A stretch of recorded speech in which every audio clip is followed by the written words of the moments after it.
할렐루야. 아멘. 9월 첫 주일을 맞이했습니다. 계절의 변화도 분명하고 날씨의 변화도 일상 활동하기에 최적의 그런 조건인 것 같습니다. 좋은 날을 주신 하나님께 감사드리고 또 이 좋은 날 세상 한가운데 있지 아니하고 예배 자리에 나오신 여러분의 걸음을 하나님께서 복되게 하실 줄로 믿습니다. 아멘. 고아원에 살고 있는 한 소년에게 미국으로부터 초대장이 왔습니다. 고아원을 후원하던 한 부부가 초대장과 함께 배표를 보낸 것이죠. 그래서 가족도 없이 어렵게 살던 이 소년은 미국의 후견인이 이제 미국 방문을 이렇게 초청했기 때문에 얼마나 그 기대와 또 설레임 그리고 또 작은 두려움으로 또 기다리면서 이제 배를 타게 됐는지 모릅니다.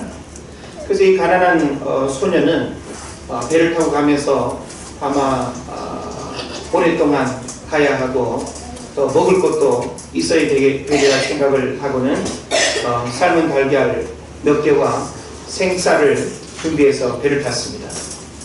한 두어 주 동안 이렇게 배를 타고 가면서 배고픔이 느껴질 때마다 달걀을 먹고 생쌀을 씹으면서 이 배 타고 미국 가는 그 아주 그 시간을 참 즐기기보다는 여러 가지 불편과 또 배고픔의 그 어려운 마음을 가지고 이제 가고 있었습니다. 근데 미국에 거의 도착할 때쯤에 더 이상 이제 가지고 있던 그 간식거리들도 다 떨어지고 그리고 또 배가 너무 이렇게 고파서 이제 숙소를 나와서 배를 이렇게 기웃거리면서 식당을 지나치게 됐습니다. 맛있게 음식 먹는 사람들이 부러웠고 또 그 음식 냄새가 배고픈 이 소년에게 얼마나 더 고통이 됐는지 모릅니다. 그때 마침 지나가던 승무원이 무슨 불편한 게 있냐고 묻습니다. 저는 돈이 없어요. 배가 고파서 정말로 이제는 더 이상 참을 수가 없어요. 이렇게 말을 하니까 이 승무원이 배표가 있냐고 묻습니다. 보여주니까 승무원이 말하기를 이 배표 안에 모든 식사비가 포함되어 있으니 먹고 싶은 대로 마음대로 가서 먹으라고 그렇게 이야기를 합니다. 이걸 모르는 소년은 허기진 배를 움켜쥐며 태평양을 건너려고 했다라고 하는 사실이죠. 실제 있었던 일이지만 요사이 이런 일은 없긴 하겠습니다만은 처음 배를 타고 긴 시간 미국을 간다라고 할 때 이런 착각 얼마든지 할 수 있습니다. 예. 배표는 그냥 배를 타는 데에만 이렇게 필요하고 그 안에서 먹어야 하는 음식은 사 먹는 걸로 생각을 했으니 얼마나 안타까운 일입니까? 자, 너무나 안타까운 이 소년의 모습이 어찌 보면 오늘 우리의 모습일 수 있겠다라는 생각을 해보게 되는 겁니다. 하나님이 우리에게 주신 믿음은 바로 이 배표와 같다는 거예요. 하나님께서 저와 여러분에게 믿음을 주셨죠? 이 믿음 안에는 이 믿음을 통해서 모든 것들을 누리고 행할 수 있는 그런 것들이 들어있어요. 다만 이 믿음의 배표를 어떻게 이용하고 어떻게 활용하느냐에 달려있는 것이죠. 네. 그러니까 이 배표 안에는 뭐 식사뿐만이 아니라 그 배 안에서 누릴 수 있는 모든 것들이 다 포함되어 있다는 거 여러분 아시죠? 네. 저도 참 몇 년 전에 미국 시애틀에서 알래스카 일주일을 다녀오는 그 크루즈 여행을 참 특별한 은혜로 사모님과 이렇게 하게 되었는데 뭐 비용이 비싸기도 하지만 참 그 수천 명이 타는 그 어마어마한 그 배 안에서 모든 것들이 다 갖춰져 있습니다. 양식, 뭐 한식은 아니지만 양식부터 시작해가지고 먹을 수 있는 식당, 뷔페 식당도 있고 그러니까 배불러서 못 먹을 뿐이지 24시간 그냥 식당 가서 먹어도 누가 뭐라 할 사람이 없는 예. 운동할 수 있어, 수영할 수 있어, 노래방 없는 게 없죠. 예.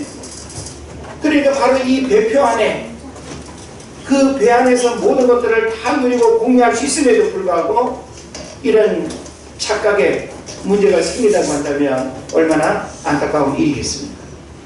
우리가 믿음을 이 배표로 이해한다는 건 뭐예요? 하나님께서 우리에게 배표와 같은 믿음을 주셨어요. 이 믿음 안에는 우리가 무엇이든지 할 수 있는 것들이 다 포함되어 있다는 거예요. 그래서 이 믿음은 우리를 가장 기본적으로는 구원의 길로 인도하신 줄로 믿습니다. 아멘. 그리고 이 땅을 살아가는 동안 이 믿음을 가지고 우리 인생의 수많은 문제들을 어떻게 이용하고 어떻게 활용하느냐에 따라서 믿음이 바로 우리 인생의 모든 문제를 해결하는 열쇠가 된다는 거예요. 할렐루야. 아멘. 우리가 이 믿음을 배표로 이해할 수 있는 근거가 뭘까요? 우리에게 믿음을 주신 그 하나님은 어떤 분이기 때문에 전지전능하신 하나님이기 때문에, 맞죠? 전지, 모든 것을 다 안다는 거예요. 전능, 모든 것을 다 하실 수 있다는 거예요. 그런데 우리는 그 하나님을 반지반능 이렇게 생각하는 것 같아요. 아니면 부지분능, 예? 부분적으로 조금만, 예? 알고 믿는, 반만 그냥 알고 믿는. 그런데 하나님은 전지전능하신 하나님이기 때문에 우리의 믿음을 어떻게 반응하고 그 믿음을 어떻게 우리가 드러내느냐에 따라서 이 믿음의 역사라고 하는 것은 상상을 초월하는 결과를 가져온다라고 하는 사실을 여러분 믿으시기를 바랍니다. 믿음 안에 모든 것을 경험하고 누릴 수 있는 것들이 다 들어있다는 것입니다. 그런데 이런 이해 속에서 과연 우리가 가지고 있는 이 믿음은 어떤 능력을 드러내고 있고 하나님이 여러분에게 주신 이 믿음으로 구원을 받아서 예배는 드리고 주일은 지키고 하나님은 섬기는데 과연 그 믿음으로 우리 일상에 수많은 고민과 어려움의 문제들을 어떻게 풀어가고 해결하면서 살아가고 있냐는 거예요. 하나님은 우리의 믿음으로 이 땅의 모든 어려움의 문제들을 극복하기를 원하십니다. 그래서 성경은 끊임없이 믿음에 대한 이야기가 얼마나 많은지 몰라요. 그래서 어떤 목사님이 이 성경에서 믿음이라고 하는 단어가 창세기에, 출애굽기에, 레위기에 이 각 성경마다 어느 정도 분포되어 있는가를 다 살펴봤습니다. 그랬더니까 어디에 제일 많은가 하면 요한복음에 믿음이 제일 많대요.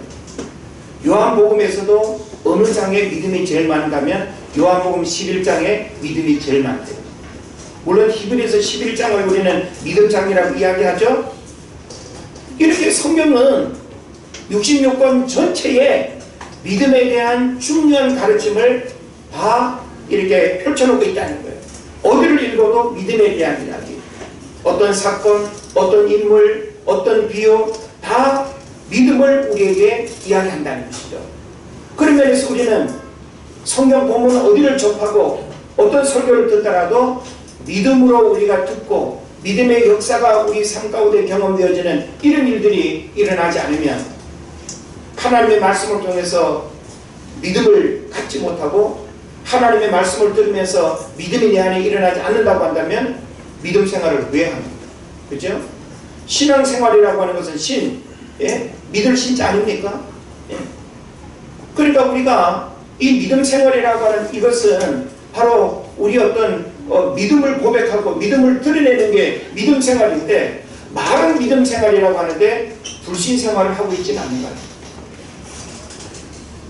우리가 이 배표와 같이 이 배표 안에 모든 것들이 다 들어있다라고 하는 사실을 여러분이 알고 믿는다고 한다면 하나님이 우리에게 주신 믿음은 액세서리의 믿음이 아닙니다. 그냥 구원받는 일에만 소용되는 그 믿음이 아니다라고 하는 사실이죠. 여러분 장롱 면허 많이 들어보셨죠? 네, 그걸 빗대어서 오늘 제가 장롱 믿음 이렇게 제목을 잡아봤는데요. 장롱 면허를 가지고 있는 분들이 많습니다. 네, 여러분 가운데는 없으신가요? 운전을 위해서 비용과 시간을 들여 필기시험부터 기능시험, 코스시험까지 힘들게 통과해서 감격스러운 면허를 가지고 있음에도 불구하고 현재 차가 없거나 운전이 두려워서 장롱 속에 간직하고 있는 장롱 면허들. 운전을 할 수 있는 자격과 조건 그리고 능력이 있음에도 불구하고 활용하지 않는 이 장롱 면허는 무용지물에 불과합니다. 그렇지 않겠어요? 내가 면허를 가지고 있다는 것은 뭐예요? 운전을 할 수 있는 공적인 자격이 주어진 것이죠. 그리고 운전 면허증을 땄다라고 하는 것은 운전을 할 수 있는 기능과 조건을 갖추고 있는 거예요. 그러면 우리는 그런 공적인 인정과 그 능력을 가지고 있다고 한다면 즐겁게 신나게 사고 나지 않는 범위 안에서 우리가 운전을 해야 될 거 아닙니까? 근데 뭐 부득이 또 장롱 이런 면허를 가지고 있는 그런 모습을 우리가 이제 생각을 해보면서 오늘 우리는 자격증 시대입니다. 자격증. 여러분들도 뭐 어떤 회사에 들어가거나 혹은 여러분의 어떤 삶에 새로운 어떤 변화를 원한다라고 할 때 뭐 그만큼의 어떤 학력을 필요로 하는 자격, 그죠? 학력 하나의 자격이지 않습니까? 뭐 어디는 박사학위를 받은 사람을 뽑는다라고 할 때 그리고 박사학위가 없다고 한다면은 서류조차도 내밀 수가 없는 거죠. 예. 이런 어떤 학업에 대한 자격도 하나의 자격일 수 있고 기능에 대한 자격, 기술에 대한 자격. 지금 우리 사회는 자격증 시대라고 볼 수 있습니다. 자격 없는 사람이 뭘 할 수 있다라고 할 때 그걸 객관적으로 인정하고 신뢰하기가 대단히 어려운 거죠. 그러니까 자격증이 있다라고 하는 것은 기본적으로 객관적인 신뢰를 할 수 있는 근거가 되기 때문에 자격증은 아주 중요한 문제입니다. 아무리 실력과 능력이 있어도 객관적으로 인정하는 평가를 받는 것, 우리는 사회생활하면서 너무나 당연하게 중요하고 필요하다는 사실을 압니다. 자격증은 실력을 인정하는 공적인 증표가 되는 것이죠. 그런데 여러분이 그분을 아시나 모르겠는데요. 뜸침으로 유명한 구당 김남수 할아버지, 지금 104세가 105세가 되신 걸로 알고 있는데, 사실 육신의 나이 105세라고 하면 거의 그죠? 많은 어떤 기능들이 떨어지고 골골 100세 이렇게 우리가 생각할 수 있는데, 어쩜 그렇게 꼿꼿하고 어쩜 그렇게 105세인데도 불구하고 한 80세 노인네처럼 비춰질 정도로.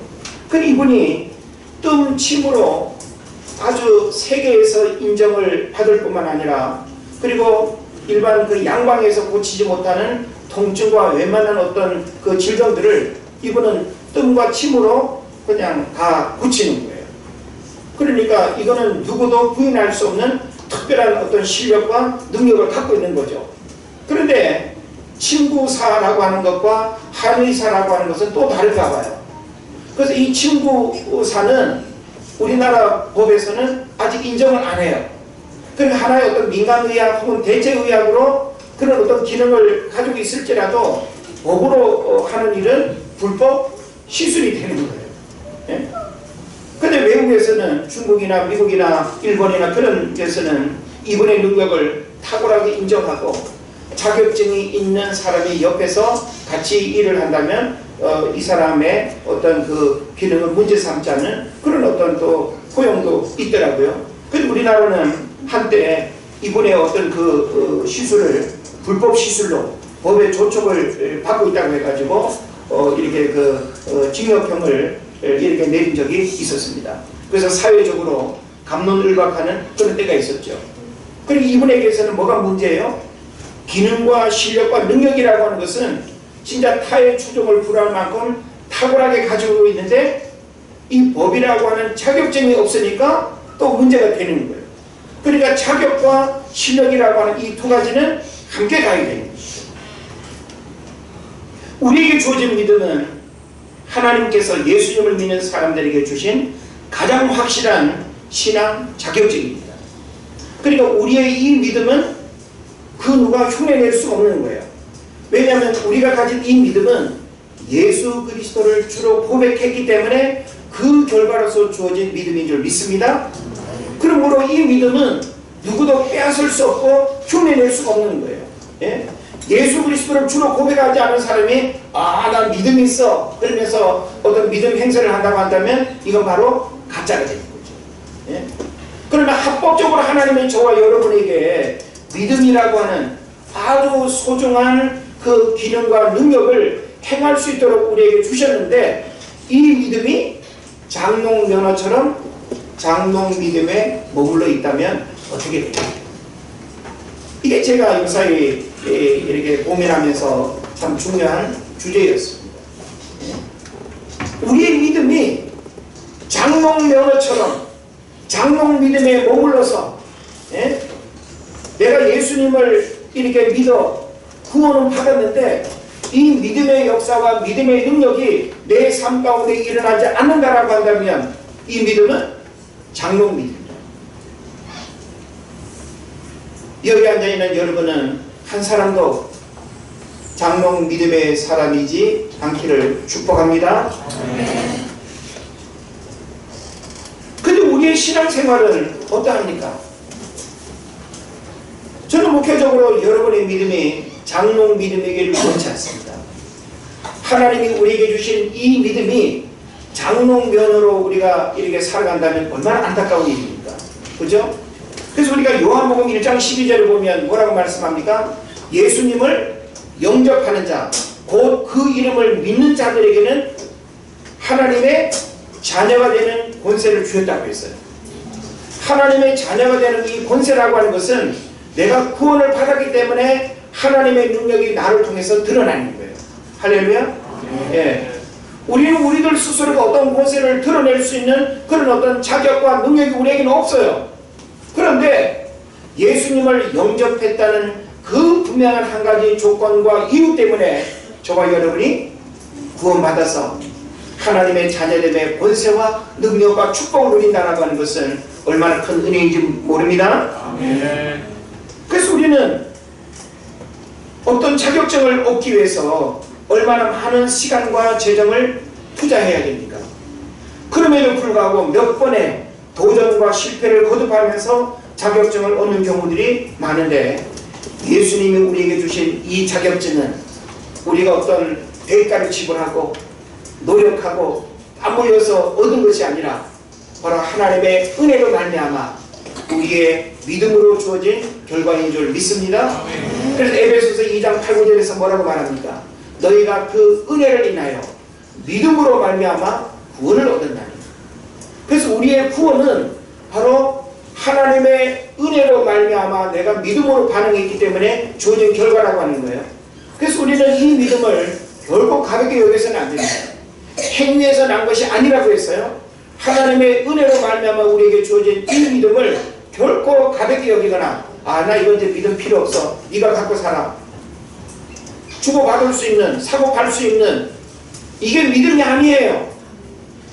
하나님이 여러분에게 주신 이 믿음을 잃어버리면, 오늘 성경에도 나오고 있죠, 이 믿음은 우리에게 구원의 기회를 줄 수 있는데,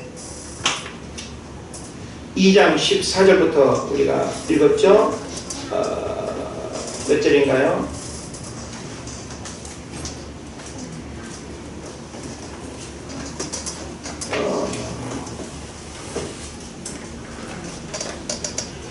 예, 어느 구절에 보면 바로 이 믿음이 우리를 구원한다라고 하는 그 사실을 분명히 말씀하고 있습니다. 그래서 우리를 주변에 보면 이 장롱 믿음이라고 하는 것과 더불어서 장롱 기도라고 하는 문제도 저는 살펴보게 되는 거예요. 그래서 우리의 신앙생활 자체가 장롱 신앙이 된다고 한다면, 나 하나님을 믿어, 우리 부모님도 믿었고 나도 그 하나님 부인하지는 않지. 그런데 믿음 생활의 능력과 기쁨과 감사가 없어. 이건 바로 뭐예요? 장롱 신앙이 되는 거예요. 집안의 어떤 분위기와 배경이 하나님을 믿는 집안이어서 그냥 내가 그렇게 말할 뿐이지 그 믿음이 내게 없다고 한다면 이것은 장롱 신앙이에요. 장롱 신앙은 나와 아무 상관이 없습니다. 우리의 믿음 생활은 하나님과 나와의 관계에서 1대1입니다.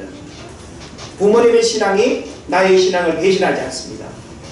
부모님의 구원이 나의 구원으로 연결되지 않습니다.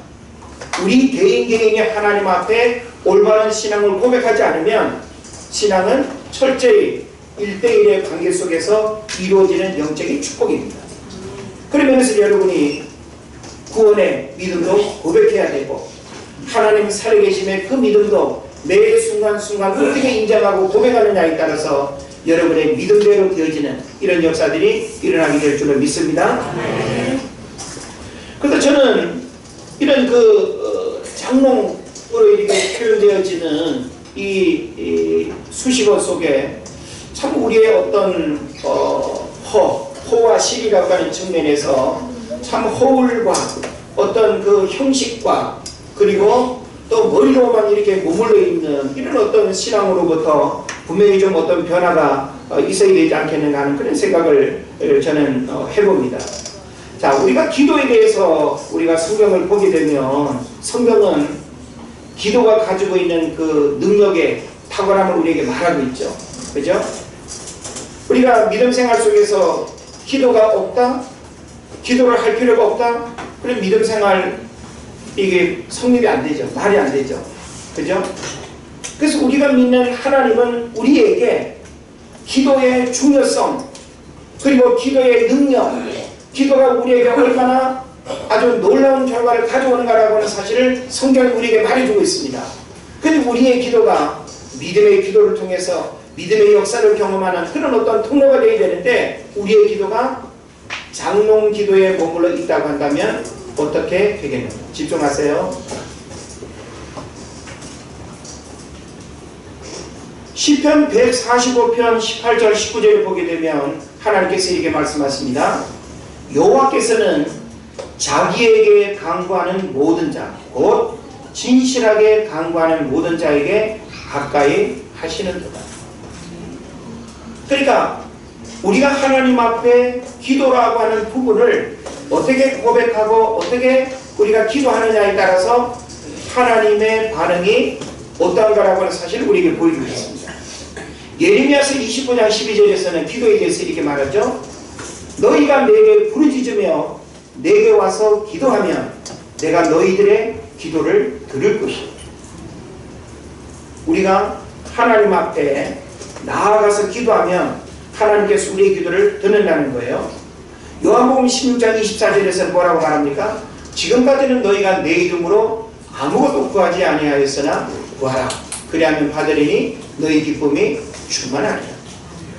야고보서 1장 5절 오늘 우리가 이제 살펴보는 이 야고보서에서도 기도에 대한 말씀이 많은데요. 너희 중에 누구든지 지혜가 부족하거든 모든 사람에게 후히 주시고 꾸짖지 아니하시는 하나님께 구하라. 그리하면 주시리라. 이게 바로 뭡니까? 저는 기도에 대한 성경 구절이 너무 많기 때문에 그걸 다 제가 말씀드릴 수는 없고 그 많은 말씀들 가운데 그냥 우리가 기억하기 좋은 한 서너 가지의 말씀만을 제가 이렇게 인용을 하는데 성경은 끊임없이 우리로 하여금 기도하면 하나님이 들으시고 기도하면 능력과 응답과 축복의 역사들이 일어난다라고 하는 사실을 우리에게 말씀하고 있습니다. 그러므로 우리의 기도가 장롱 기도에 머문다고 한다면 얼마나 안타깝습니까?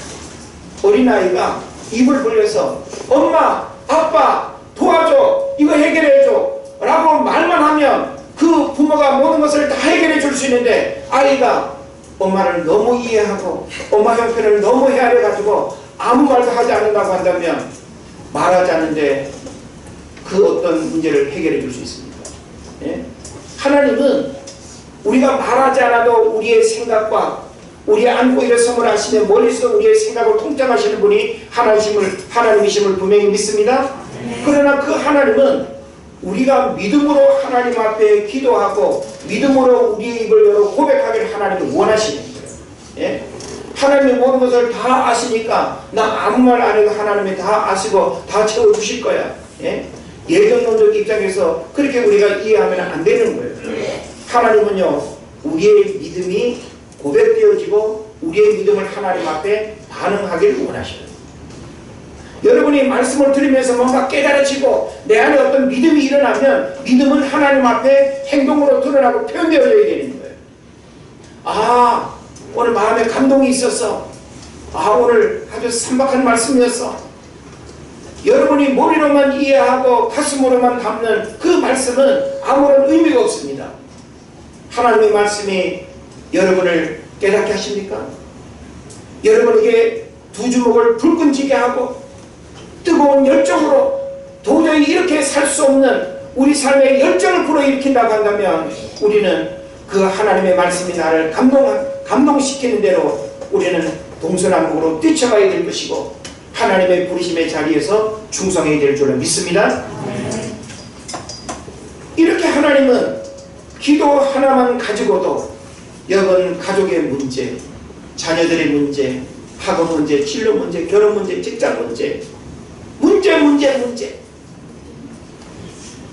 우리가 하나님 앞에 내어놓고 하나님의 도움을 구하는 그 수많은 인생의 문제들은 많은데 그 문제들을 하나님으로부터 해결받기 위해서 기도하는 열심과 작정은 우리에게 부족하다는 거예요. 우리는 하나님 앞에 나와서 기도할 수 있는 시간과 기회들을 하나님이 공적으로 많이 주셨습니다. 주중에도 여러분이 주 앞에 나와서 기도할 수 있는 기회들을 하나님이 정해주셨습니다. 우리는 너무나 많은 이유와 핑계와 변명 속에서 내가 있는 곳에서 한마디 기도하면 된다고 생각하는 어리석음들, 뜻을 품고 하나님 앞에 어떤 문제를 해결하기 위해서 정말 결심하는 마음을 가지고 이 문제를 내가 하나님의 도움을 받지 않으면 안 된다라고 하는 이런 열정을 가지고 기도해야 되는데 이런 기도가 우리에게 많이 부족하지 않습니다. 우리의 기도가 장롱 기도에 머물면 안 되는 것입니다. 그래서 장롱 기도는 예수님의 그 산상수훈의 가르침에서와 같이 바리새인의 어떤 기도들이 오늘날 장롱 기도에 해당된다고 볼 수 있습니다. 바리새인의 기도를 예수님이 책망하셨죠. 그들의 겉으로 보여지는 기도의 행위들은 대단했습니다. 바리새인의 기도의 모습은 어땠습니까? 예수님의 눈에 그들의 기도는 외식하는 기도였습니다. 중언부언의 기도였고 마을 어귀에서 사람들이 저 사람 기도하네? 두 손 들고 기도하는 저 모습이 너무 아주 특별해 보여지는 기도, 형식적인 금식 기도, 회개 없는 기도, 이건 오늘날 우리에게 바로 장롱 기도와 다를 것 없습니다. 이런 기도의 형식과 이런 기도의 껍데기로부터 여러분이 정말 기도의 능력을 알고 믿는다고 한다면 더 이상 기도의 제목만을 입으로 고백하는 것이 아니라 끊임없이 하나님 앞에 영적인 담대함을 가지고 뜻을 정하고 결심하고 하나님 앞에 기도하면서 매달리는 그런 은혜가 있기를 축복합니다. 아멘. 이제 저는 이 장롱 기도보다는 장롱 믿음이라고 하는 부분을 오늘 본문에서 좀 더 구체적으로 살펴보려고 합니다. 장롱 믿음을 가지고 있는 사람들도 의외로 많습니다. 목회적으로도 참 안타까운 모습이 뭔가 하면 분명히 하나님께서 오랜 신앙의 연륜과 직분과 영적인 체험과 과거에 힘들고 어려웠을 때 하나님께서 베풀어 주신 그 은혜들을 생각하면 적어도 이 정도의 믿음을 잃어버리지 않고 이런 믿음을 가지고 하나님을 섬기고 우리의 신앙을 고백하면서 더 큰 은혜의 역사들을 경험해야 되는데 우리의 믿음이 과거의 어느 시간에 머물러 있는 안타까운 이들을 보게 됩니다. 하나님은 우리의 믿음이 장롱 믿음에 머물러 있기를 원하지 않습니다. 과거에 내가 하나님을 잘 섬겼던 전성기 때에 혹은 왕년 시절에 하면서 이야기하는 그 과거의 어떤 믿음을 늘어놓고 자랑하는 그 기도에 하나님은 응답하시지 않는다는 것입니다. 그래서 오늘 야고보서 2장 14절 22절에 뭘 말합니까? 내 형제들아 만일 사람이 믿음이 있노라 하고 행함이 없으면 무슨 유익이 있으리요 그 믿음이 능히 자기를 구원하리라. 제가 조금 전에 찾으려고 했던 부분이 이겁니다. 능히 그 믿음이 자기를 구원하겠느냐는 거예요. 그러니까 구원 없는 믿음은 이론으로 되는 게 아니라는 거예요. 행함으로 드러나야지 그 믿음이 온전한 구원을 받을 수 있다는 것입니다. 또 22절에서는 뭐라고 말합니까? 내가 보거니와 믿음이 그의 행함과 함께 일하고 행함으로 믿음이 온전하게 되었느니라. 그러니까 믿음은 행함을 통해서 그 믿음이 입증이 된다는 거예요. 여러분이 아무리 믿음에 대해서 이야기를 하고 찬양을 하고 한다 할지라도 여러분이 가지고 있는 믿음을 하나님 앞에 행동으로 드러나지 않고 여러분의 삶으로 고백되어지지 않으면 여러분이 말하는 그 어떤 믿음도 바로 장롱 믿음입니다. 우리는 장롱 믿음, 지금 뭐 교회도 안 나오고 낙심 가운데 있는 그런 사람들이 장롱 믿음인 걸로 우리 생각할 수 있죠. 아니요. 지금 여기 앉아있는 여러분들 가운데도 우리 스스로가 우리의 신앙을 돌아보고 점검하면서 나도 장롱 믿음의 소유자구나. 내가 믿음을 가지고 있노라 하면서도 머리로는 하나님의 말씀을 듣고 알고 있는 지식적인 믿음은 있는데 행동으로 고백되어지지 않는 믿음이 있다고 한다면 그 믿음은 장롱 믿음입니다.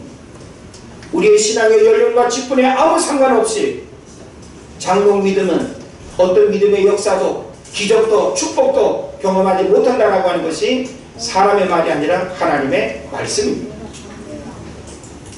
성경은 믿음과 행함과의 관계를 자세히 나타내고 있습니다.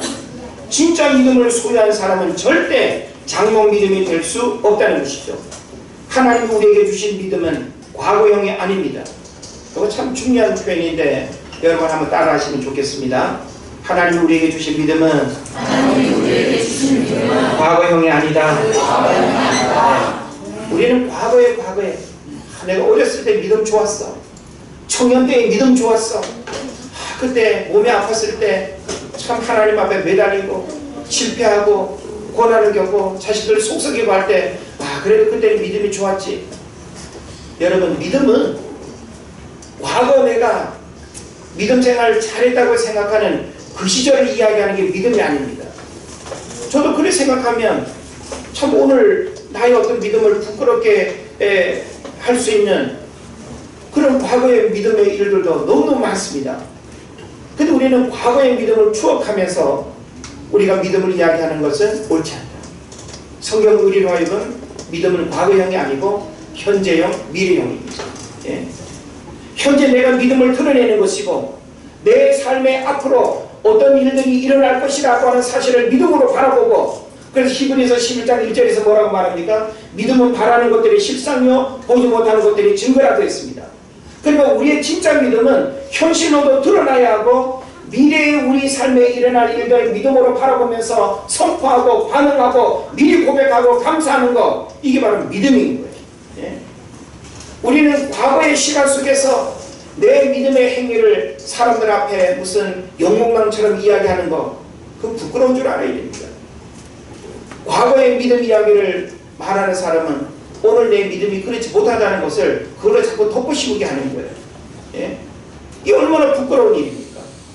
오히려 우리의 믿음이 더 성숙하고 더 깊어지고 더 하나님을 감동시킬 수 있는 그런 믿음으로 하나님 앞에 나가야 되는데, 우리는 자꾸 그렇지 못한 현실 속에서 과거에 잘 나갔던 그 시절을 자꾸만 포장해서 나의 괜찮은 모습을 사람들 앞에 인정받고 드러내기를 원하는 거예요. 이건 아니에요.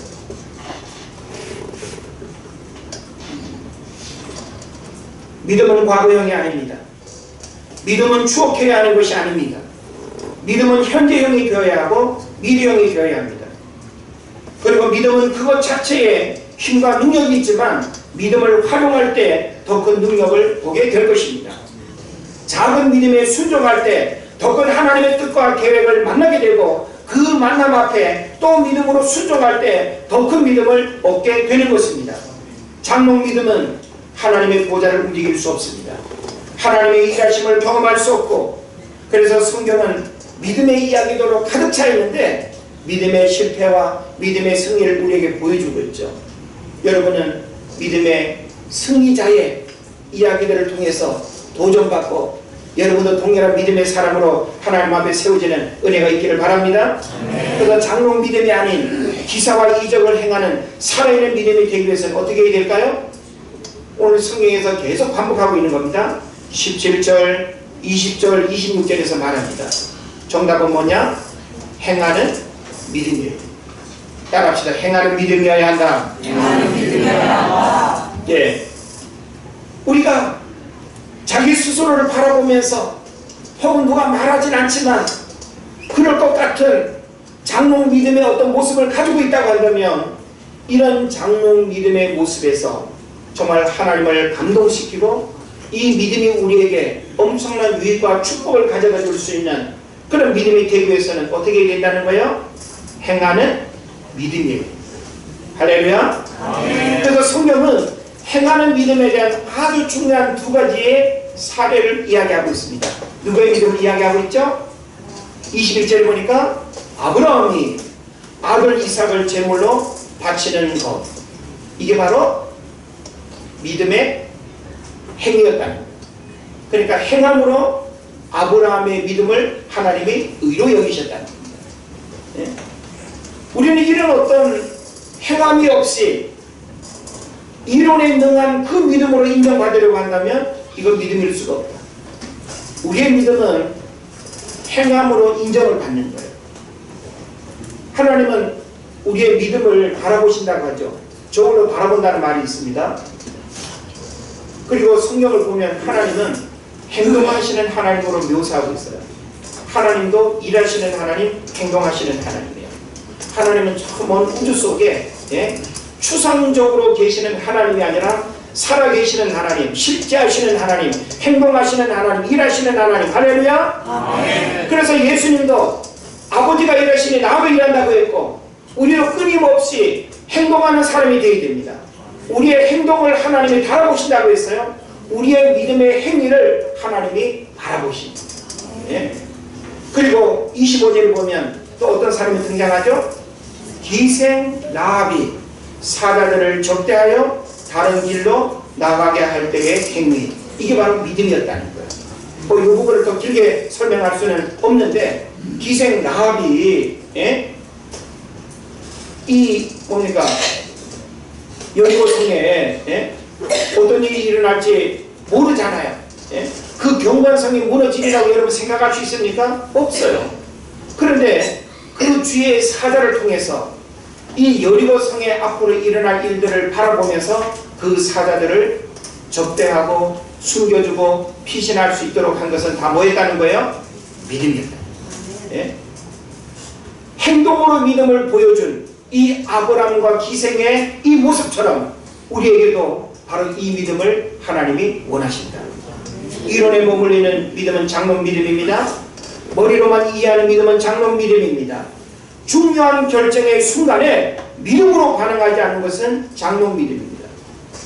여러분, 중요한 어떤 결정과 선택의 상황들이 여러분 삶 가운데 찾아오죠. 누굴 만나고 결정하고 어디로 가야 하고 판단하고 해야 되는 그런 일들 앞에 여러분, 이성적 논리로 현실적인 상황에 여러분 순종하지 마시고 하나님 앞에 기도하고 믿음으로 반응하십시오. 철저하게 믿음으로 살아가는 자에게 약속하신 하나님의 축복이 있음을 믿습니다.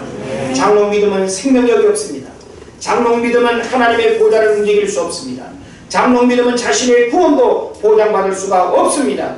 그런 면에서 우리 안에 가식적이고 형식적이고 모양만 남아있는 장롱 믿음에서 하나님을 감동시키는 큰 믿음의 사람이 되어서 하나님 앞에 영광 돌리고 큰 은혜와 축복을 경험하는 여러분 되시기를 주 이름으로 축원을 드립니다. 기도하겠습니다. 하나님 아버지,